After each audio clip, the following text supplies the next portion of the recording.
Hey guys, we're back with a brand new video. So today we're going to be unboxing, setting up, and testing the Predator 5000 inverter generator from Harbor Freight. Let's get into it. So here is the box, and this thing is quite heavy. The box is pretty large, and here's the specs right here. So let's get the plastic off. We're going to try to pull this out of here. Looks like we have toolless access for the side panel, which is really nice. You'll see gas only, no E85. Now that is our gas gauge right there. I'll show you once we get some fuel in here what that looks like. Here is the front panel on the generator. We'll peel all these plastic pieces off here. That is the engine start stop, so that's nice, push button. It's just like the 3000 watt. The 3000 watt actually has a rocker switch. But it looks like we have engine battery switch on off, and I guess that is if you want to have it in standby. Here are your circuit breakers. They have these really nice little weatherproof covers on them. So that's kind of an upgrade from the 3000 watt version. Here's our 20 amp duplex receptacle. Here is our 30 amp RV plug. And these have nice rubber covers on them to keep water out. That's really nice. That is another circuit breaker. Here's our USB ports. We have a USB-C and A. There's our 8 amp 12 volt port right there.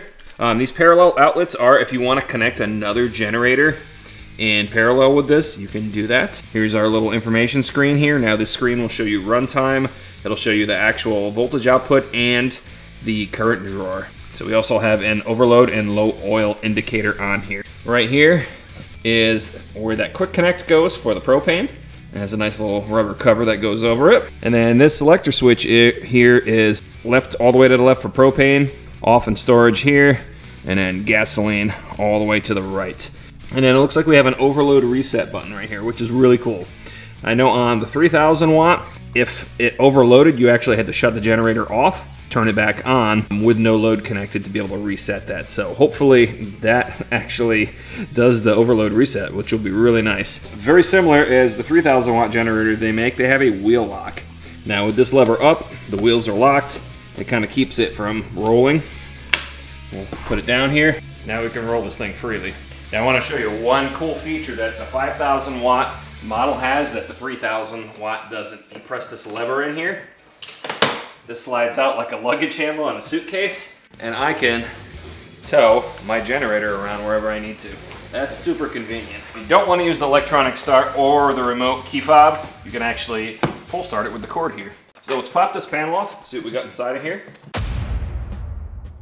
All right, now that we have our side panel off, we want to connect our 12 volt battery so we can use the remote start and the electronic start on the front panel. So on this model, the battery comes pre-connected. The terminal's on the battery itself. The 3000 watt, you actually have to pull the battery out of the front of the generator and connect that. There's two pigtails here, and they have some little protective caps on them. And when you're storing this, you probably want to have these disconnected if you don't plan on using this for a while. And then these only fit in one direction, and then we just connect them like that. Now our next step is to fill oil. This is your actual oil drain right here, the yellow one. And this gray one right here is your oil fill and dipstick. Now this takes 0.64 quarts of 10W30. Just remember that there is a little residual oil in there, and if you fill it up exactly 0.64, most likely it's gonna be over where it needs to be. So just add a little bit, check it, add a little bit more if you need more, but you wanna make sure you fill oil before you go to start this. So we're just gonna stick our oil fill funnel in just like that. This is not for gas, this is just for the oil. And then I'm gonna be using the Valvoline 1030 full synthetic. I'm gonna pour a little bit less than a half a quart in, and then we'll check it with the dipstick. And take your time with this, don't fill it too fast because you don't wanna make a mess. And one important thing too, you don't wanna overfill it because you'll have to drain some of the oil off if you overfill it. We have pretty close to almost a half here. We'll put a little bit more. And then we will put our dipstick back in, and then we'll remove it, and then we'll check our level. And it looks like we are almost actually all the way up to the max line. And that's with exactly a half a quart. And this is why I tell you not to put 0.64, you know, because there is some residual oil left in the bottom of the engine. And what we can do is after we run this for a little bit, we can pull the side panel off again and double check it once the oil's worked its way throughout the engine and make sure that the level has remained the same, or if it dropped a little bit and we need to add some, we can. Now, I already took the panel off. This is the opposite side here, and this is where your spark plug is. And if you ever need to clean your air filter, if you loosen up this thumb screw here and pull this cover off, your air filter is right here. Now, as far as fuel, they recommend 87 octane, and they recommend that you add fuel stabilizer in it. Now, that I think is mostly for if you plan on having this thing sit for a while and not using it. I really don't think you need fuel stabilizer in it if you plan on running this, you know, or you're camping a lot and you're using this with your camper and it's not sitting for, you know, more than a month or whatever. So we're gonna pull the gas cap off here. We'll pull this little card off. Inside of where the gas fill cap is, there is a nice strainer in there. So if you have any debris by chance in your gas can, that's gonna trap it in there. So that's really nice. All right, now this is what they're talking about when they mention fuel stabilizer, and this is a popular brand, Stable. I'm sure there's some other brands out there. It's this red liquid, and you mix this in with your fuel. This one bottle treats up to 20 gallons, so it's basically an ounce for every 2.5 gallons. This tank holds 3.7, so you have to do some math and figure out exactly how much. We're probably only gonna put about 2.5 gallons in here because that's all I have left in my can, so we'll do that now. We'll just add this in first. I wasn't gonna put this in, but we're probably not gonna be going camping for a little bit here. And I probably won't use this generator, you know, maybe for a month. So it'll be good to have some of this in there. So let's get some fuel in now. Put our gas cap back on, and I'm gonna show you the level indicator. It's actually really nice, and it's a little bit easier to read than the 3,500 watt generator. There's a letter E and there's a letter F, obviously empty and full. We're about halfway. So that gives you a nice quick indication of how much gas is left. It's super simple to put the oil in, the fuel stabilizer, put the side panels back on, and connect that pigtail for the battery. So we're gonna bring the generator outside now. We're gonna start it up, make sure everything looks good on it, and then we can connect my camper to it, start up the AC, make sure everything powers up in the camper real nice. So we'll get a current draw on that display. It'll tell us how much power we're actually drawing. We'll test out the key fob, and we'll do a sound check, and we'll walk around and see how loud this thing actually is. I'll tell you what, this carrying handle, this tow handle is game changing. This is great. And what we want to do is flip the engine battery switch on. So that's this red rocker switch, okay? Now, we want to make sure that we're set on gasoline because we're not going to be using propane right now.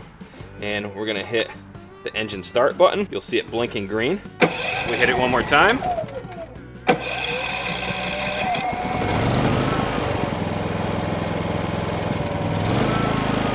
as you can see, it took a couple times. Obviously, the fuel had to get from the tank down to the carburetor. So this is the multi-function screen. It shows run hours, wattage, and load. The ESC control actually will lower the RPM on the motor if you don't have much of a load on it, and that will save you on gas and increase your runtime.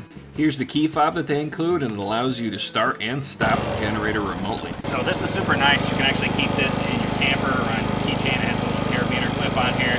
So if you want to leave this battery standby switch on the on position, you can actually start this from inside of your camper, which is a really cool option, I think. One other thing I want to mention is you're going to see a little bit of smoke coming from the exhaust on that, and that is just from the manufacturing process. It's some of the oil that's burning off from the exhaust system. So this is just a standard 30 amp plug. All right, we'll switch over. We'll see. We're actually still not drawing any power. Let's go into the camper, and we are going to put on. There's the fan. You can hear it up here. And we're going to switch it to cool. And that would not work with the 3,000 or the 3,500 watt. It would actually produce an overload. Flip our fridge onto auto. Microwave's on, our stereo, all the lighting works. So let's see what our load is. Looks like 10.3 amps with the AC running. About 1,280 some odd watts. So we're going to be using this decibel meter I have on my iPhone here. As you can see, we're in front of the generator. It's 73 decibels or so. Backside's going to be a bit noisier. Go walk over by the front door. It said 23 feet away should be about 60 something decibels. And we have, with me not talking, 60. So I can definitely hear it outside. We're at about 50. You know, it's more of, I guess, comfort. So if you're camping somewhere and you don't have hookups and you want to run your AC and it's really hot, it's definitely worth that little extra background noise, I think. So the camper's 30.5 feet long, so I would say we're probably 40 feet away. You know, you definitely know it's there and running, but I don't think it's too loud. All right, so we're gonna shut this down now. I wanna try to start this with the pull cord just to see how hard it is. That's pretty darn easy. Right now, this wouldn't be a true review if we didn't go ahead and actually test out the propane dual fuel ability of this. So we're gonna pull this little plug off of the propane connector here, the quick connect. We're gonna switch this over to propane. Okay, we're gonna plug this on first. Make sure it clicks in place really good. Attach this to a 20-pound tank here. Now this tank is full. Propane tank on.